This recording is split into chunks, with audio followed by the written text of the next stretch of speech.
Hello friends, SRH food சேனலில் அன்பான வணக்கம். ஃப்ரெண்ட்ஸ், இங்கே பாருங்கள், சூப்பரான நல்ல மிளகு ரசம் வச்சுருக்கேன். ரொம்ப நல்லாயிருக்கும் ஃப்ரெண்ட்ஸ். ஜுரத்துக்கு, ஜலதோஷம், செரிமானத்துக்கும் இந்த ரசம் ரொம்ப நல்லாயிருக்கும். இங்கே பாருங்கள், சூப்பராக இருக்கும். ரசம் சாப்பிட்றதுக்கு எவ்வளோ கமகமன்னு வாசனையாக இருக்க பாருங்கள். வாங்க ஃப்ரெண்ட்ஸ், வீடியோக்குள்ளே போகலாம். இங்கே பாருங்கள், நல்லா சூடான சாதத்தில் இந்த ரசம் சேர்த்து ரசம் ஊற்றி சாப்பிட்டா ரொம்ப நல்லாயிருக்கும். சைட் டிஷ்ஷாக ஒரு உருளைக்கிழங்கு அது மாதிரி நல்லா காரசாரமாக சைட் டிஷ்ஷாக வச்சு தொட்டு சாப்பிட்லாம். ரொம்பவே நல்லாயிருக்கும் ஃப்ரெண்ட்ஸ். இங்கே பாருங்கள், தனியா 2 டீஸ்பூன்,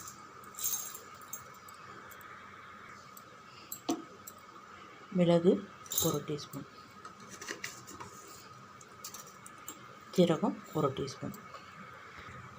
இதை ஃபஸ்ட்டு நல்லா பொடிச்சிடலாம். இங்கே பாருங்கள், நல்லா பொடிச்சிருக்கேன். ஒரு காஞ்ச மிளகாய் மட்டும் பாருங்கள். 2 பூண்டு மேல் தோல் மட்டும் எடுத்துகிட்டு அப்படியே சேர்த்துருக்கேன்.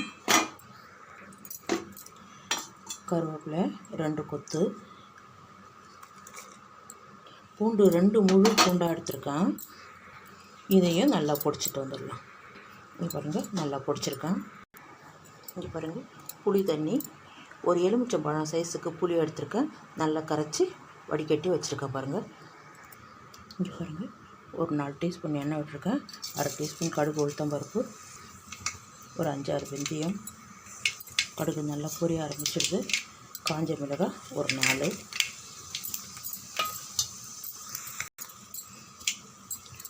ரெண்டு தக்காளி, கொஞ்சம் கருவேப்பிலை,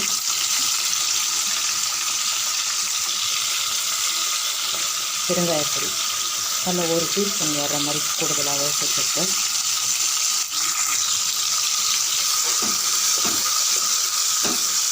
நல்லா தக்காளி மசிட்டேன். தக்காளி நல்லா மசிஞ்சிருக்கு. 1/2 டீஸ்பூன் மஞ்சள் பொடி, இந்த ரசத்துக்கு தகுந்த கல் உப்பு. இங்கே பாருங்கள், எப்படி அரைச்சிருக்கோம் பாருங்கள். தக்காளி நல்லா மசிச்சிருக்கு. இந்த டைமில் நம்ம பொடி பண்ணதை அப்படியே சேர்த்துடலாம்.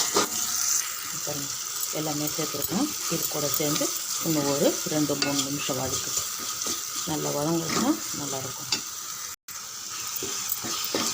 நல்லா வதங்கிருக்கு. இந்த டைமில் நம்ம கரைச்சி வச்சுருக்க புளி தண்ணியை அதை சுத்தமாக ஊற்றிடுங்க. இங்கே பாருங்கள், நம்ம எலுமிச்சம்பழம் அளவுக்கு அதோட கொஞ்சம் பெரிய சைஸாகவே புளி எடுத்துருந்தோம். இங்கே பாருங்கள், அந்த அளவுக்கு நம்ம தண்ணி விட்டு வச்சுருக்கோம். அப்படி கொதிக்கக்கூடாது. நுரைச்சிட்டு வர டைமில் ஸ்டவ் ஆஃப் பண்ணிடலாம். அப்படியே மூடி வைங்க. ஒரு 2-3 நிமிஷத்துலேயே கொதிக்க ஆரம்பிச்சிடும். இங்கே பாருங்கள், அப்படியே நுரைச்சிட்டு வருது. இந்த சைடில் தான் கொதிக்குது பாருங்கள். ஸ்டவ் ஆஃப் பண்ணிவிடுங்க. உப்பு இருக்கான்னு ஒரு டைம் செக் பண்ணிவிடுங்க. 1 டீஸ்பூன் எண்ணெய், கொத்தமல்லி 1 கைப்பிடி, 3 பச்சை கருவேப்பிலை தண்டோடவே சேர்த்து விடுங்க. நல்லா கலந்து விடுங்க. அவ்வளோதான், சூப்பரான ரசம் ரெடி. இங்கே பாருங்கள், நல்ல செரிமானத்துக்கு, சளி, இருமல், ஜுரம் வந்தாக்கா சூப்பராக இந்த மாதிரி ரசம் வச்சு சாப்பிட்லாம்.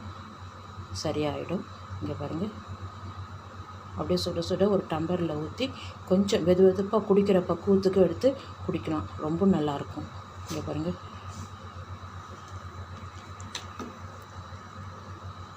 சூப்பராக இருக்குது பாருங்கள். வாங்க ஃப்ரெண்ட்ஸ், சாப்பிட போகலாம். நல்லா ஒயிட் ரைஸில் சாதம் நல்லா குழைய வச்சு இந்த ரசத்தை ஊற்றி நல்லா நிற்கிற மாதிரி வச்சு சாப்பிட்டு பாருங்கள். ரொம்ப சூப்பராக இருக்கும். பாருங்கள், சூப்பரான நல்ல மிளகு ரசம் வச்சுருக்கேன். ரொம்பவே நல்லாயிருக்கும் ஃப்ரெண்ட்ஸ். இந்த வீடியோ பிடிச்சிருந்தா லைக் பண்ணுங்கள், ஷேர் பண்ணுங்கள், கமெண்ட் பண்ணுங்கள், மறக்காம சேனல் சப்ஸ்கிரைப் பண்ணுங்கள், அப்படியே கிளிக் பண்ணுங்கள். Thank you friends.